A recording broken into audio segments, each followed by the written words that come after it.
From the presidential office to here at the central bank, Taiwan's government officials are reassuring the public that the country's currency, the new Taiwan dollar, will remain stable following recent rapid changes in the exchange rate. Importantly, they also sought to clarify that they are not under pressure from the U.S. to let the Taiwan dollar appreciate. 我们政府去跟美国谈这个经贸谈判的时候，经贸的那个磋商的时候呢，事实上呢，中央银行是没有参加的，没有参加，表示说没有汇率的这个议题，没有汇率的这个议题，美国的财政部呢也没有要求说新台币要升值。 Now, this all started because the value of Taiwan's currency rose against the US dollar by more than 6% since Friday, the largest rise in decades. That can be pretty hard on an economy like Taiwan's that is highly dependent on exports. The central bank is being watched very closely right now, because of course local exporters want the currency's value to stay low.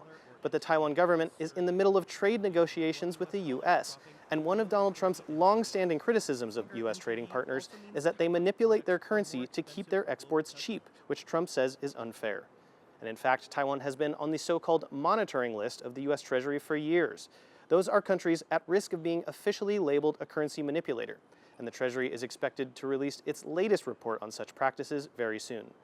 Taiwanese officials definitely do not want to be labeled a currency manipulator in the middle of their negotiations with the US, and the central bank governor denied that they manipulate the currency at today's conference. That's why the central bank is being watched so closely and will continue to be watched closely until a deal is made. Now, I've been speaking to economists today about how the exchange rate might affect Taiwan's economy, and I began by asking them which industries will be the hardest hit. With the sharp appreciation in such a short time, of course, it creates a huge pressure for company exporting to the U.S. And especially, I think the pressure will be huge, especially for companies with narrow profit margin. For the high-tech company, I think the shock will be limited. But for the traditional industry, I think the shock will be quite dramatic.